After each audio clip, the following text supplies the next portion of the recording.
नमस्कार दोस्तों, मैं राजकुमार मौर्य प्रखर इंडिया यूट्यूब चैनल में आपका स्वागत है।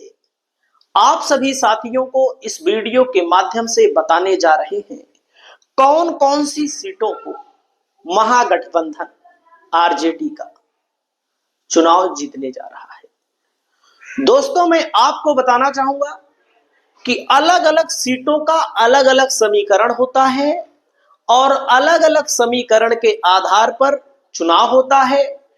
किसी प्रत्याशी के कारण पार्टी चुनाव हारती है तो किसी प्रत्याशी के कारण पार्टी चुनाव जीतती है। अगर हम गलत कहें तो आप लोग बताइएगा। महागठबंधन ने अब की बार मजबूत उम्मीदवार उतारे हैं। चाहे वीआईपी की बात करिए, मुकेश सहनी आए हैं, महागठबंधन मजबूत हुआ है। और दोस्तों, आईपी गुप्ता की पार्टी के आने से महागठबंधन मजबूत हुआ है। और दोस्तों, मैं आपको बताना चाहूंगा, जो पिछली बार चुनाव लड़े थे निर्दल, बहुत सारे नेता ऐसे लड़े थे जो निर्दल लड़े थे या बसपा से लड़े थे या उपेंद्र कुशवाहा की पार्टी से लड़े थे, जिनको 40-40 हजार वोट, 50-50 हजार वोट अपने दम पे प्राप्त हुआ है। महागठबंधन में 2500 लोगों को टिकट दिया गया है, क्योंकि मैं एक एक सीटों का कैलकुलेशन करता हूं, एक एक सीटों के बारे में जानकारी प्राप्त करता हूं। अब जैसे कठिन सीटों के बारे में मैं आपको बताता हूं। सबसे पहले आपके सामने सीट है छातापुर। बड़े अंतर से बीजेपी का गठबंधन एनडीए जेडीयू यहां पर चुनाव जीतती है, लेकिन अब की बार ऐसा प्रत्याशी उतारा है जो पिछली बार उतरा था, उसी को ही आरजेडी ने उतारा है। लेकिन यहां पर बैद्यनाथ मेहता एक मजबूत दावेदार थे। आईआरएस रह चुके हैं, लोकसभा सुपौल से निर्दलीय चुनाव लड़े थे। 55-60 हजार अगर वोट कोई भी लोकसभा में बिना किसी पार्टी के आधार पे, बिना किसी राजनीतिक परिवार से प्राप्त करेंगे। कुछ लोग होते हैं जिनके राजनीतिक परिवार में बाप 10-10 बार रहा है, 5-5 बार रहा है विधायक, सांसद, तो जाहिर सी बात है उसकी पकड़ है। तो बैद्यनाथ मेहता के ऊपर आरजेडी ने दिमाग क्या लगाया है। यहां पर देखो, यहां पर विपिन कुमार सिंह आरजेडी से पिछली बार 73 हजार वोट प्राप्त किए थे। यह माना जा रहा था कि बैद्यनाथ मेहता को टिकट इस बार मिल जाएगा, लेकिन आरजेडी ने टिकट नहीं दिया। क्यों नहीं दिया? उसके पीछे कारण है। कारण यह है कि आरजेडी को यह भी सीट जीतनी है। यहां पर आरजेडी के पास एक और उम्मीदवार था तो उसी को टिकट दे दिया। और जो कुशवाहा समाज के लोग हैं, मेहता वहां पर कुशवाहा लिखते हैं, मैं आपको बताना चाहूंगा, वो बैद्यनाथ मेहता को और आरजेडी के लोग भी चाह रहे थे, तो उनको दूसरी सीट दे दी गई, ताकि जो बैद्यनाथ मेहता के लोग छातापुर में हैं वे आरजेडी को ही वोट दें। एक तीर से दो निशाना। तो यहां पर इस विधानसभा क्षेत्र में अब की बार महागठबंधन के चुनाव जीतने की पूरी उम्मीद है। अगर 1500 से कोई चुनाव हार जाए, उसका आकलन कोई नहीं कर सकता, इस धरती पर कोई कर नहीं सकता है। अगर कोई 1500 से हार जाए तो दोस्तों पक्की सीट है। और आपको मैं बता रहा हूं, आप रिजल्ट आएगा देखिएगा, इतना वोट तो आरजेडी को मिलेगा ही मिलेगा। बैद्यनाथ मेहता का भी वोट मिलेगा, Neeraj Kumar Singh anti incumbency BJP के कैंडिडेट का भी वोट मिलेगा। यहां पर भाई 5 साल रहा है तो 5 साल जनता पूछेगी क्या किया, सही है कि नहीं, क्या किया। और जो तेजस्वी यादव घर घर नौकरी का वादा कर रहे हैं, किए हैं, उसका भी कुछ प्रभाव होगा। अगर हम गलत कहें तो आप लोग बताइएगा। आप लोग, हर चुनाव में नया समीकरण होता है। अब जैसे दूसरी सीट है हसनपुर, यहां पर तेज प्रताप यादव चुनाव जीते थे, चले गए महुआ, लेकिन हसनपुर में यादव ही चुनाव जीतेगा, वो भी आरजेडी का यादव चुनाव जीतेगा। इसको मैं बता दे रहा हूं, देख लो, सब यादव लड़े हैं। हसनपुर में तेज प्रताप यादव 80,991 वोट पाए। राजकुमार राय, जो यादव समाज के लोग हैं, बिहार में राय भी लिखते हैं, 59,852 वोट पाए। और अर्जुन प्रसाद यादव, जन अधिकार पार्टी लोकतांत्रिक, पप्पू यादव की पार्टी का वोट कहां का है। जो महागठबंधन को लोग चाहते हैं वही तो पप्पू यादव को चाहते हैं, कि बीजेपी वाले पप्पू यादव को चाहते हैं। ये सब वोट अगर आप देखेंगे तो महागठबंधन इस सीट को भी जीत रहा है। अगर हम गलत बोले तो आप लोग बताइएगा। अब माला पुष्पम, अब जैसे जमुई की सीट है, जमुई की सीट पर आप लोग देखिए श्रेयसी सिंह है। श्रेयसी सिंह है दोस्तों, जमुई की सीट पर बीजेपी से जीती थी, तो बीजेपी वाले कह रहे हैं कि बार 1 लाख पार। अरे यार, लिमिट में बात करनी चाहिए। कहां से 1 लाख पार होगा बताओ। अगला आदमी कहेगा मतलब एक को वोट नहीं मिलेगा, इनका 1 लाख पार हो जाएगा। तो की बार टक्कर है। जनसुराज भी लड़ रहा है, जनसुराज बीजेपी का नुकसान कर रहा है, बार बार मैं बता रहा हूं आपको। अब की बार मुस्लिम प्रत्याशी आरजेडी ने यहां पर उतारा है। तो दोस्तों मैं आपको बताना चाहूंगा, ये जो मोहम्मद शमशाद आलम वोट पाए थे, किसका वोट था? ये महागठबंधन का ही वोट था। भाई पप्पू यादव को भी लोग पसंद करते हैं, पप्पू यादव की लोकप्रियता, पप्पू यादव के लिए महागठबंधन के लिए काम कर रहे हैं, आपके लिए भाई कांग्रेस के माध्यम से कर रहे हैं, लेकिन कर रहे हैं। दोस्तों यहां पर आरजेडी ने भी अपना प्रत्याशी बदल दिया। तो टक्कर है, टक्कर। 2-4 हजार से जीत जाए श्रेयसी सिंह, यही बड़ी बात है। नहीं तो बीजेपी कभी जीतती भी नहीं थी, हो सकता है अब क्यों न जीते, पिछली बार जीत ली थी। 100% नहीं कह सकता हूं, लेकिन इस सीट पर मामला बीजेपी के लिए फंस गया है। सिकंदरा सीट है, सिकंदरा सीट पर देखिए, मैं आपको बताना चाहूंगा, महागठबंधन 5000 से आ रहा था पिछली बार। अब की बार महागठबंधन ने उदय नारायण चौधरी को टिकट दे दिया है। उदय नारायण चौधरी आरजेडी के मजबूत नेता हैं, स्तंभ हैं, और यहां पर हम लड़ रही है, हम टेलीफोन, जगरे परिवार में 6 टिकट में से 6 टिकट मिला बीजेपी से, 6 सीट मिली, सब परिवार वाले नाते मात्र रिश्तेदार को बांट दिए। अरे दलितों का कल्याण करना है तो नाते मात्र तो हर रिश्तेदार कल्याण करेंगे। कोई भी पार्टी हो, आरजेडी हो, महागठबंधन हो, जनता दल यूनाइटेड हो, फलाने हो, धमाके हो, बताओ, इन्हीं परिवार वाले पूरे बिहार के दलितों का, महादलितों का कल्याण कर रहे हैं। जिसके परिवार में इतना टिकट बट रहा है, 6 टिकट मिला सब रिश्तेदार को, बताओ। जो लोग वोट देते हैं उनको शर्म आनी चाहिए। ऐसे लोगों को तो मैं जिंदगी में वोट ना दूं, आरजेडी का हो तब भी वोट ना दूं। अगर हम गलत बोले तो आप लोग हमारी बात को, हमारी जुबान को पकड़िएगा। नवादा की सीट है, यहां पर तो आरजेडी वालों ने कौशल यादव को उतारा, यहां उतारा है गोविंदपुर में इनकी पत्नी को उतारा। एक ही जिले में 5 सीट है, एक पर, लेकिन इनकी स्थिति यह मजबूत है कि यादव समाज का वोट यहां ज्यादा है, और यहां पर श्रवण कुशवाहा का भी समर्थन है महागठबंधन को। तो निकलने वाली सीट है, निकल रही है, हकीकत है। यहां की विधायिका भी आरजेडी को हराने के लिए ही, आरजेडी के लोकसभा प्रत्याशी को हराने के लिए ही इनके परिवार से कैंडिडेट उतर गए। माहौल को खराब करने के लिए माहौल खराब कर दिया, आरजेडी हार गई। बाकी आरजेडी हारती थोड़ी ना। नवादा लोकसभा देख सकते हैं, श्रवण कुमार यहां पर आरजेडी के समर्थन में है, आरजेडी के साथ है। राघोपुर की सीट है, कुछ कहना ही नहीं है, आप लोग कह दीजिए। तेजस्वी यादव को लेकर के जो कहना, हम तो कुछ नहीं कहेंगे। हायाघाट की सीट है, अब की बार दे दी गई है, ले जाओ, महागठबंधन में ही है। अच्छा प्रत्याशी उतरा, पिछली बार 2000-3000 से हार गई थी यहां पर, अब की बार जीत रही है। लिख के दे दो, इसे कापी में लिख के दे दो, जीत रही है। पिछली बार हार गई थी यहां पर। भोला यादव 2020 में आरजेडी से दूसरे नंबर पर थे, कैसे हारे थे भी देख लो। अब्दुल सलाम खान जन अधिकार पार्टी लोकतांत्रिक से लड़े। ये 5000 बटुआ जो मिला है, 4898 बटुआ किसका वोट है? महागठबंधन का है। भले दोनों को जोड़ने के बाद यहां नहीं पहुंचेंगे, लेकिन मामला गड़बड़ हो जाता है। 56-4-60 61,000 वोट 5,000 से तब भी हारने वाली बात थी। लेकिन इससे क्या होता है कि दो पक्ष में, कहा जाता है भाई आरजेडी का वोटर दो पक्ष में बट रहा है। अब की बार भोला यादव को बहादुरपुर से टिकट दे दिया गया है, महागठबंधन जीत रहा है इस सीट को। गोह की सीट पर दोस्तों, गोह की सीट पर गोह की सीट पर महागठबंधन जीतेगा। नौतन की सीट पर नारायण प्रसाद बीजेपी से जीते थे। महागठबंधन से दोस्तों शेख मोहम्मद कामरान लड़े थे, लेकिन अब की बार इस सीट पर भी महागठबंधन नौतन की सीट को लेकर के सजग है, चुनाव जीत रही है। देखिएगा, हिलसा की सीट पर चुनाव जीतेगी, मनेर की सीट पर जीतेगी, शिवहर की सीट पर जीतेगी। शिवहर में उनका नाम है चेतन आनंद, माफिया बाहुबली के बेटे हैं। भाग गए भैया सीटें छोड़ के, अरे हम नहीं लड़ेंगे यहां से, हम हमारे बस का नहीं है। क्यों नहीं लड़ेंगे भाई, लड़ो। कोई अपना घर छोड़ के भागता है? हर व्यक्ति को अपना घर प्यारा होता है, इसलिए भाग गए कि हारने की स्थिति। जेडीयू फिर लड़ रही है, बीजेपी तो लड़ नहीं रही, बीजेपी के कोटे में सीट चली गई। तो यहां पर महागठबंधन जीत रहा है। शिवहर की सीट पर देखो 73,000 से जीते थे। मुस्लिम आबादी इतनी है यहां पर, सरफुद्दीन को जेडीयू ने टिकट दिया था एनडीए के कोटे से। जल्दी एनडीए के कोटे से मुस्लिम को टिकट बहुत कम मिलता है। विजय कुमार पांडे हैं, एलजेपी से लड़े थे। यहां पर ब्राह्मण कैंडिडेट उतार दिया गया, कैंडिडेट तगड़ा उतारा गया। आपकी बार तगड़ा कैंडिडेट हालत खराब कर देगा। हिंदू कैंडिडेट, ब्राह्मण कैंडिडेट हम नहीं कहेंगे, क्योंकि भाई टाइटल अलग अलग है, कहीं कहीं गलत भी हो जाएंगे। ये भी हम आपको बता दें, कोई भी गलत हो जाते हैं कहीं कहीं पर। अब जैसे बार वहां के कुशवाहा ज्यादातर सिंह लिखते हैं भाई बिहार में, तो मान लीजिए हमने सिंह बोल दिया ठाकुर, तब भी गलत हो जाऊंगा।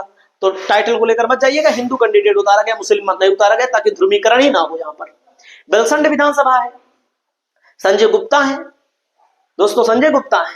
यहां पर बेलसंड से टिकट कट रहा था लेकिन मिल गया, अच्छी स्थिति है, चुनाव जिताऊ कैंडिडेट है, चुनाव जीतने की पोजीशन है। चकाई में सुमित कुमार सिंह बीजेपी से एनडीए से लड़ रहे हैं, सावित्री देवी आरजेडी से लड़ रही हैं। अब की आमने सामने का मुकाबला है। जनसुराज अगर टिकट वोट काट दी तो महागठबंधन चुनाव जीत लेगा, नहीं तो बहुत कांटे की टक्कर है इस सीट पर। 500 वोट से पिछली बार हारी थी, लेकिन अब की बार यही सुमित कुमार सिंह निर्दलीय जो जीते थे पिछली बार, अब की बार जेडीयू से लड़ रहे हैं, इनकी ताकत है यहाँ पर। अगला जिला है दोस्तों तारापुर। तारापुर में सम्राट चौधरी चुनाव हार रहे हैं, दोनों उप मुख्यमंत्री बिहार के चुनाव हार रहे हैं। अगला नंबर आता है दोस्तों, देख लो, दिव्या प्रकाश लड़ी थी आरजेडी को, तो इतना बटुआ मिलेगा ही मिलेगा। दिव्या प्रकाश यादव थी, अब की बार बनिया कैंडिडेट उतरा है, इसका भी बड़ा प्रभाव है। बनिया पूरे उस तरह माना जाता है कि बीजेपी का वोटर है, कोर वोटर में, लेकिन बिहार की राजनीति में माना जाता है कि जो बनिया समाज है, जो गुप्ता समाज है, वो आरजेडी का कोर वोटर रहा है कभी। और पिछली बार कई बनिया समाज के लोग चुनाव जीते थे। कोई भी हो, जातिगत समीकरण में होता है, कोई भी जाति हो भैया, सब अपने अपने जाति वाले देखते हैं, कोई किसी को नेता तो देता नहीं है। जाति देखने से फायदा है, चलो गली मोहल्ला में आएंगे कुछ ना कुछ कर देंगे। बाकी जो वादा किया गया है बेरोजगारी का, पलायन दूर करने का, उसका भी तो फायदा होगा। हालांकि पलायन इतना आसान नहीं है दूर होना, पलायन तो हम लोगों के यहाँ भी है। कटोरिया में स्वीटी सीमा हेब्रम चुनाव जीत रही है, एक तरफा चुनाव है यहाँ पर, जेएमएम लड़ नहीं रही है, एक तरफा चुनाव जीत रही है। एसटी सीट है यहाँ पर, जो एक बार जीतता है दोबारा जीतता भी नहीं है। वारिसलीगंज में अनीता महतो, देखो आरती सिन्हा निर्दलीय लड़ी थी, ये जो अनीता महतो लड़ रही है, क्या नाम है उनका, अशोक महतो, कुख्यात गैंगस्टर माफिया जो बोलिए, उन्हीं के परिवार से लड़ी थी। उनके भतीजे प्रदीप महतो 2 बार यहाँ पर, एक बार निर्दलीय एक बार जेडीयू से प्रत्याशी रहे हैं। दोस्तों 39,000 वोट अगर कोई निर्दलीय पाता है, कांग्रेस वैसे भी जहां लड़ती है डाउन रहती है, आप सबको पता है, जहां कांग्रेस लड़ती है वहां डाउन रहती है। लेकिन अब की बार आरजेडी लड़ रही है, मजबूत प्रत्याशी, ताकतवर प्रत्याशी लड़ रहा है, हार जाएगी, एक तरफा चुनाव बीजेपी यहाँ पर, आप जान लीजिए। कांग्रेस का ये वाला बटुआ तो मिलेगा ही, ये वाला भी मिलेगा, खत्म, एकदम खत्म, इसमें से भी मिलेगा। अगला नंबर चकाई मैंने बता दिया। अलीनगर, वो लड़की जो चुनाव लड़ रही है, छोटी सी बेचारी, उसको फंसा दिए बीजेपी वाले, चलो चुनाव लड़, कम उम्र में, उम्र चलो ठीक है, अगर कोई राजनीतिक परिवार होता है तो बढ़िया होता है, लेकिन कोई बात नहीं है। लेकिन वो चुनाव हार रही है क्योंकि वहां के जो स्थापित नेता हैं, स्थापित नेता का मतलब जैसे मान लीजिए आपके इलाके में कोई है, हर गांव में जा रहा है, दुख में जा रहा है, सुख में जा रहा है, विनोद मिश्रा वहां पर स्थापित नेता है। पिछली बार जो चुनाव हारे थे, मैं आपको बताना चाहूंगा किसके कारण हारे थे, देख लो, मिश्री लाल यादव जीते थे। अब एक बात और बता दूं मैं आपको, जो यादव समाज है, वो यादव को टिकट मिलता है तो कुछ ना कुछ तो जाता ही है भाई, कोई नहीं देगा तो मिश्री लाल यादव के नात बात रिश्तेदार यार दोस्त अगर जोड़ेंगे तो 1000 वोट तो हो ही जाएगा। फलाने के रिश्तेदार मतलब कि दूर दूर के रिश्तेदार अगर जोड़ेंगे तो कुछ यादव विनोद मिश्रा के मिलने के कारण कहे होंगे कि इनको वोट नहीं देंगे, चले गए इनकी तरफ। भाई यादव ने दिया, यादव यहां पर पाया। और यहां पर दोस्तों संजय कुमार सिंह जन अधिकार पार्टी लोकतांत्रिक से लड़े थे।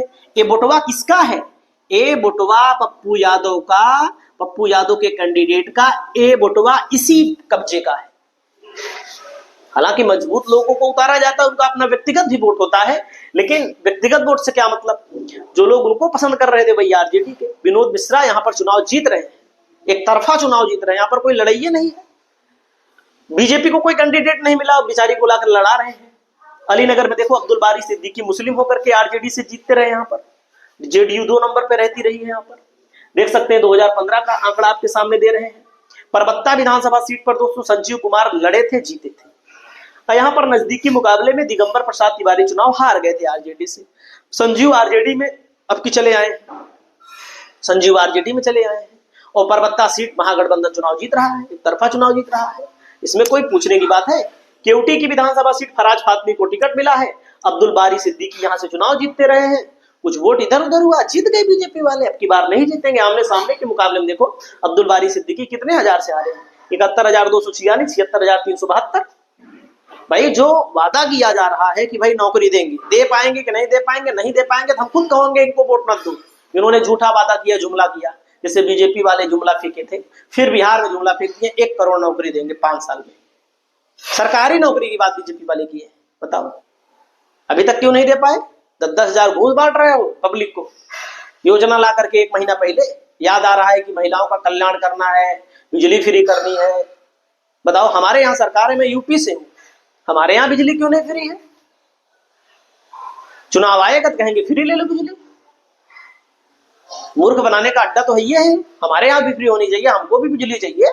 100 यूनिट हम भी लेना चाहते हैं, 100 का है 200 यूनिट हम भी लेना चाहते हैं, सबका फायदा हो, हमारे सर जी का फायदा हो। 200 यूनिट बिजली अगर मिलेगी आदमी को, 1,500 रुपया बचेगा कि नहीं बचेगा? तो जहां चुनाव होता है राजनीतिक पार्टियां वहीं पर घूस दे देते हैं, चाहे जो पार्टी हो, सबकी बात कर रहे हैं, भाजपा की बात नहीं कर रहे हैं। तो दोस्तों इन सब का नुकसान भी है, फायदा भी है। उस तरह बजटें नहीं है, कहेंगे बिहार का बजटें नहीं है, काहे नहीं है बजट? बजट बढ़ाओ, बिजली फ्री देने के लिए बजट है, फ्री नहीं दिए हैं। सरकार कुर्सी जाती हुई जब दिखती है ना, तो अच्छी अच्छी राजनीतिक पार्टियां फ्री में फंडा बांटने लगती है। मैं तो कहता हूं फ्री में कुछ नहीं मिलना चाहिए, फ्री में राशन मिलना चाहिए, वो भी 2 रुपये किलो 3 रुपये किलो पैसा ले सरकार। जिनको फ्री में मिलता है वो ले जाकर के बेच लेते हैं। कहां बेचते हैं? बनिया खाते बेच लेंगे, वो चावल, वो गेहूं मान लीजिए खा लेते हैं, ज्यादातर चावल वाला सिस्टम बेच देते हैं, और बेचने के बाद काफी लोग दारू पी लेते हैं। और जो चावलवा बांटते हैं सरकारी वाले, 90% लोग को मैं बता रहा हूं कि 90% बेचबे करते हैं, वो लोग खाते भी नहीं उसको। राशन की बात कर रहा हूं, गेहूं नहीं बेचते हैं लेकिन चावल बेच देते हैं लोग। चीनी मिलनी चाहिए, आटा मिलना चाहिए, दाल मिलनी चाहिए, ये सब चीज सबको मिलना चाहिए भाई, खाने के लिए कोई न मरे। इसलिए मैं कह रहा हूं फ्री में नहीं होना चाहिए, तब भी 2 रुपया किलो 3 रुपया किलो 4 रुपया किलो 5 रुपया किलो। महंगाई के हिसाब से सरकार का जो सिस्टम पहले था वही सिस्टम अब भी होना चाहिए। फ्री में मिलने से नुकसान देश का है, देश का नुकसान हो रहा है, देश की इकोनॉमी कैसे बढ़ेगी भाई? 5 रुपया किलो लोग खरीद सकते हैं, 2 रुपया किलो लोग खरीद सकते हैं। 12 चट्टी विधानसभा है, 12 चट्टी विधानसभा में आपको बताना चाहूंगा, 12 चट्टी में महागठबंधन जीत रहा। समता देवी को भी टिकट नहीं मिला यहाँ पर, नया कैंडिडेट, क्योंकि वो पहले विधायक थी, उनके खिलाफ भी एंटी इनकम्बेंसी थी, इसीलिए महागठबंधन यहाँ पर चुनाव जीत रहा है। समता देवी को भी टिकट नहीं मिला यहाँ पर। हमको लगता है नया नाम आया है, नया नाम मैं आपको बता देता हूँ 12 चट्टी विधानसभा में। देखो, और आपकी जो भी राय हो, आप लोग अपनी राय को बताइएगा। 12 चट्टी विधानसभा पड़ती है कहां पर? सारण में क्या? 1 मिनट रुक जाइएगा, जहां भी होगी, और जो बताऊंगा गलत नहीं बताऊंगा, जो बताऊंगा डंके की चोट पर सही बताऊंगा। हो सकता है कहीं कहीं पर मामला भाई गलत हो जाए, हमारा आकलन गलत हो जाए, दुनिया गलत होती है, दुनिया में हम भी हैं, का हम दुनिया से बाहर थोड़ी आए हुए हैं। नया कैंडिडेट महागठबंधन ने अब की बार दे दिया है, महागठबंधन का यही फायदा है। महागठबंधन इसी के कारण थोड़ा सा अब की बार जीवित हमको दिखाई दे रहा है कि इन लोगों ने दिमाग लगाया है। पहले तो व्यवहार में टिकट देते थे, अब की बार व्यवहार कम है, दिए हैं लेकिन कम में दिए हैं व्यवहार में। बेनीपट्टी, बाबूवरही, 12 चट्टी में लिखे हैं भैया। असल बात एक एक का नाम याद करना थोड़ा मुश्किल है, तो आप लोगों को बता रहे हैं, बता देंगे। मान लीजिए इसमें नहीं मिलेगा क्योंकि बहुत सारी सीटें हैं। 12 चट्टी में तनुश्री माझी को टिकट मिला है, समता देवी को टिकट नहीं मिला है। अब तनुश्री माझी को टिकट मिला है अगर, तो ए भी बटवा इनको मिलेगा, ए भी बटवा इनको मिलेगा, और 12 चट्टी में इसमें से भी मिल जाएगा। नए कैंडिडेट के उतरने से ही फायदा, जो बेसिक वोट होता है तो मिलेगा ही मिलेगा, जो बेसिक नहीं होता है उसमें से भी मिलेगा। हम वाले तो पक्का हारे, इनका हारना बहुत जरूरी है। मधुबन में दोस्तों महागठबंधन चुनाव जीत रहा है। बीजेपी पिछली बार 73,000 वोट पाई थी, मदन प्रसाद आरजेडी से लड़े थे, 67,000 वोट पाए थे। महिषी में दोस्तों गौतम कृष्णा चुनाव जीत रहे हैं। गौतम कृष्णा को कौन हराया? एलजेपी कैसे हरा दी? अब्दुल रज्जाक को दे दिया, और जो अब्दुल रज्जाक को वोट मिला वो महागठबंधन का ही वोट है। अगला नंबर है छपरा विधानसभा, त्रिवेणीगंज विधानसभा, ये सब महागठबंधन जीत रहा है दोस्तों। हाजीपुर विधानसभा जीत रहा है, रानीगंज विधानसभा जीत रहा है, केवटी विधानसभा सीट रहा है। दोस्तों हत्या के बाद मामला बदल गया है, बिहार की इन सीटों पर महागठबंधन की जीत पक्की है। आपकी अपनी राय क्या है? आप लोग अपनी राय बताएं।